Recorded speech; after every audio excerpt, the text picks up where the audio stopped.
देखो यार, कल तो मैं चाट के आया था देसी जहर। है जवानी तो इश्क होना है।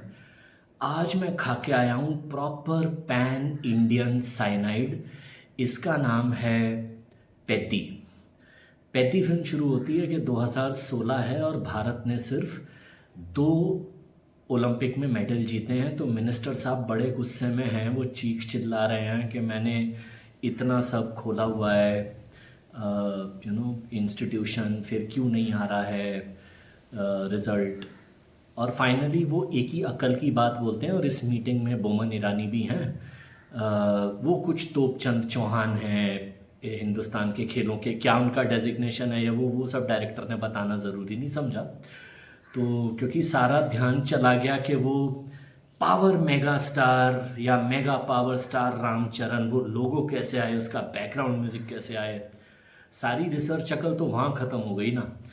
तो बोमन ईरानी हैं, उनको ये बीड़ा मिलता है कि वो भारत का ओलंपिक का भविष्य सुधारेंगे। वो सीधा पहुंच जाते हैं विशाखापट्टनम। विशाखापट्टनम में कौन से ओलंपिक के हीरे भरे पड़े हैं या क्या रीज़न है वो सब कुछ नहीं बताया। और ये अकलचंद चौहान पीछे पड़ जाते हैं एक ऐसी बस के जो जिसमें लोग क्रिकेट के बैट बल्ले हवा में हिला रहे हैं और कुछ क्रिकेट का टूर्नामेंट देखने जा रहे हैं। अब क्रिकेट आएगा 2028 में ओलंपिक्स में, तो 2016 में तो क्रिकेट के ओलंपिक में आने की आसपास भी कुछ था नहीं। तो ये अकलचंद चौहान क्यों जा रहे हैं, वहीं पे मैं समझ गया कि मैं क्या देखने घुस गया हूँ, है ना। तो और फिर मुझे ये भी मालूम था कि 3 घंटे 8 मिनट की पिक्चर है। तो मैंने लंबी लंबी सांसें लेना शुरू कर ली थी अपनी नर्वसनेस और गुस्से को काबू करने के लिए। फिर दिखाते हैं कि एक है ये पैदी राजा रामचरण तेज। ये क्रिकेट ऐसा खेलते हैं कि मतलब ये हर बॉल पे छक्का अट्ठा मारते हैं। और ये विविन रिचर्ड्स, महेंद्र सिंह धोनी, इन बेचारों की बॉल, क्रिस गेल, इन बेचारों की बॉल ज़्यादा से ज़्यादा स्टेडियम पार करके स्टेडियम में पार्किंग में गिर जाती है। 35 सर ऐसे Chris Gayle multiplied by Vivian Richards multiplied by Mahendra Singh Dhoni multiplied by steroid ऐसे हुए हैं कि एक जगह बताया गया कि ये पैदी पत्थर है। क्यों जी, के 3 मैदान पार से पैदी ने छक्का मारा था, वो आके स्टोन पे लगा था। मैंने कहा यार वाह क्या बात है। तो जो भी है, तो पैदी नाच नाच के क्रिकेट खेलता है, शॉट लगाता है, और अगर पैदी है तो पैदी जीतेगा, वो वाली कहानी। पैदी इसलिए क्रिकेट खेलता है क्योंकि वो दिहाड़ी मजदूर है, उसे रोज़ के पैसे मिलते हैं। और उसका गांव बहुत गरीब है, पहाड़ पे, तो उन सबको पहाड़िए बोलते हैं। फाइनली मेरे ख्याल से 40-50 मिनट के बाद, एक तो मुझे 5-10-15 मिनट या आधा घंटा लग गया पहचान में कि अरे ये तो जगपति बाबू है। जब बिल्कुल क्लोजअप दिखाया डायरेक्टर ने, तो बिना मेकअप के एक्टरों को पहचानना कितना मुश्किल होता है ना। पर चलो कोई बात नहीं। तो वो अब ये है सूरी, ये एक जगह, खास जगह पे बार बार लाल झंडा हिलाते रहते हैं कि यहाँ पे ट्रेन रुक जाए तो गांव वालों का भला हो जाएगा। फाइनली कंफ्यूजन ये होता है कि भाई ट्रेन रुकवानी है या स्पोर्ट्स खेलना है या भारत को ओलंपिक्स में ऊपर ले जाना है, वो समझ में नहीं आया। वहाँ पे कहानी रुक गई थी मेरे दिमाग में कि हो क्या रहा है। फिर आ गई एक अच्छी अम्मा। कौन? अपनी जानवी कपूर। उनको उन्होंने पूछा होगा डायरेक्टर साहब रोल क्या है, कुछ नहीं मुन्नी, तुझे बस तन तन के खड़ा होना है। अब तन तन के क्यों खड़ा होना है आप समझ जाइए। और बस बाकी काम कैमरामैन कर लेगा, आप टेंशन ना लो, बोला होगा डायरेक्टर ने। सो ये कैरेक्टर है। इसे देख के पैदी को हो जाता है एक ख़ास तरह का प्यार। अब वो लड़की पटाने का वो क्या तरीका ढूंढता है। This is what actually happens कि वो अंधेरे में उसके घर में घुस के ज़बरदस्ती अनजान लड़की को किस करके चला जाता है। और डायरेक्टर ने दिखाया है कि ये भी प्यार और लड़की को पटाने का एक तरीका है। खैर लड़की पटे ना पटे, मैं सोच रहा था कि जो जो आशिक इस फार्मूले को अपनाएंगे कितने डंडे पटेंगे पुलिस स्टेशन में। पर चलो छोड़ो, इसी बहाने कुछ तो फ़ायदा होगा डंडा इंडस्ट्री का।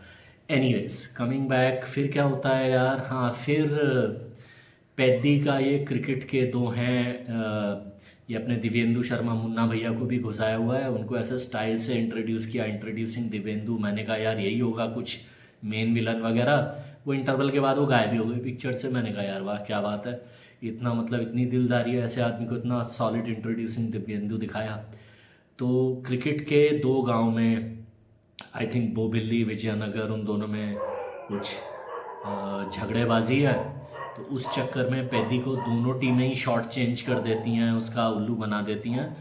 तो पैदी को मिल गए हैं ये कोई गॉड नायडू, ये कुश्ती के बहुत बड़े गुरु हैं। तो वो फिर कुश्ती करने, फिर वो सुल्तान मोड, सलमान खान मोड चला जाता है। फिर वो बन जाता है पहलवान, पहलवान बनता है तो अब कहानी में और ट्विस्ट, ऐसे मतलब फिर और ट्विस्ट और ट्विस्ट और ट्विस्ट और ट्विस्ट। फाइनली पैदी को एक ज्ञान मिलता है कि उसके अगर गांव को ट्रेन रुकवानी है तो उसको क्या करना होगा।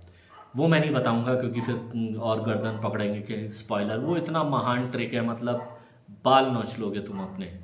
कुल मिला के फिर ये होता है कि अच्छी अम्मा आती है, अच्छी अम्मा से प्यार करने लगती है। फिर अच्छी अम्मा को पता, ये एक ही सीन में हो गया ये सब। अच्छी अम्मा को पता चलता है यही था वो पोपट जिसने आके अंधेरे में मुझे किस किया था। तो वो उसे थप्पड़ मारती कि तुझे नहीं पता ऐसे लड़की को ऐसे नहीं करते, लड़की की एक मर्जी होती है। ये बोलता है कि जी मेरा तो यही स्टाइल है, मैं तो ऐसे ही पटाता हूँ। तो अच्छी अम्मा विद इन 5 सेकंड बोलती है हाँ हाँ ओके आई विल एडजस्ट। तो ये इतनी जल्दी ये पूरे ट्विस्ट हो जाते हैं। तो इसके बाद मैंने फिल्म का ट्रैक रखना छोड़ दिया क्योंकि मुझे शक था इस पिक्चर के ऊपर इसका ट्रेलर देखते ही। तो मैंने वो थिएटर पकड़ा which was full of cheapness, मेरा मतलब जिसमें 160 रुपये की टिकट थी। मैं गया बाहर, कॉफ़ी बढ़िया दे रही थी वहाँ पे कॉफ़ी देने वाली लेडी। मैंने कहा कॉफ़ी दो मैडम। मैं 3 कप मैंने कॉफ़ी पिए बार बार जाके। तब तक अपने इसने पैती ने स्टेशन बनवा दिया था। और स्टेशन वो जो भाई था जगपति बाबू का कैरेक्टर सूरी जो मर जाता है उसके नाम पे उसका स्टेशन का नाम रख देते हैं। और रेलवे स्टेशन बनते ही उनके गांव में रामराज आ जाता है। पिक्चर भी वहाँ ख़त्म हो जाती है। मैं भी राम का नाम लेके निकल गया। तुम लोग भी जाओ, मैंने भी साइनाइड चखा, तुम भी चखो। मैं दुखी हुआ, तुम क्यों बचो। ये साइनाइड कुछ ऐसी फिल्म है कि इसकी परफॉर्मेंसेस के बारे में मैं क्या कहूँ। बोमन ईरानी कुछ फ्लैशबैक की कहानी सुन रहे हैं कि वो कुश्ती कैसे लड़ने लगा पहलवानों से। कहानी सुनते सुनते वो खुद ही चिल्लाने लगते हैं, ओ वो ये कर रहा है, ओ वो अब ये कर रहा है, ओ उसने क्रिकेट में कुश्ती मिला दी। मतलब ठीक है कुछ लोग दूसरों की कहानियाँ सुनते सुनते इमोशनल हो जाते हैं, कभी कभी थोड़े से एक्साइटेड या खुश या परेशान हो जाते हैं। पर ये इतना मतलब बेगानी शादी में अब्दुल्ला दीवाना का बेस्ट एग्जाम्पल सीन है ये। इसका कुछ मीम बने तो मुझे बड़ी खुशी होगी। अच्छी अम्मा के कैरेक्टर और खैर जानवी कपूर की भी किस्मत से मुझे बहुत जलन होती है। 2 लोगों से मुझे बड़ी जलन है यार, जानवी कपूर और चंकी पांडे। इन लोगों को 500 रुपये के ऊपर जो भी मिलता है, मैंने कहा यार इतनी भारी भरकम टिप और कौन से प्रोफेशनल्स को मिलती है। क्योंकि एक्टिंग की क्वालिटी तो 500 रुपये वाली है। सो इनको जो भी पेमेंट होते हैं ना 500 रुपये के ऊपर, यार मतलब that is bonus, that is performance bonus. तो इसके अलावा इस फिल्म बोल रहा हूँ बार बार, इस एंटरटेनमेंट के साइनाइड में बस और कुछ नहीं है। मतलब मैंने अपना पेशेंस का टेस्ट किया 3 घंटे 8 मिनट, मुझे यही खुशी है। अब तो मैं जिस फिल्म के ऊपर शक होगा मैं नहीं जा रहा। अब ये 400 रुपये की टिकट वाले थिएटरों में, 800 रुपये के पॉपकॉर्न वाले डाकुओं के पास लुटने पिक्चर देखते देखते। तो ये है पैन इंडिया साइनाइड पैदी। एक ही चीज़ होना चाहिए, कंपटीशन होना चाहिए कि जब ये है जवानी तो इश्क होना है और पैदी, इनमें से ज़्यादा बड़ा जहर कौन सा है, इसका एक कंपटीशन किया जा सकता है। यही इंटरेस्टिंग पार्ट है बस।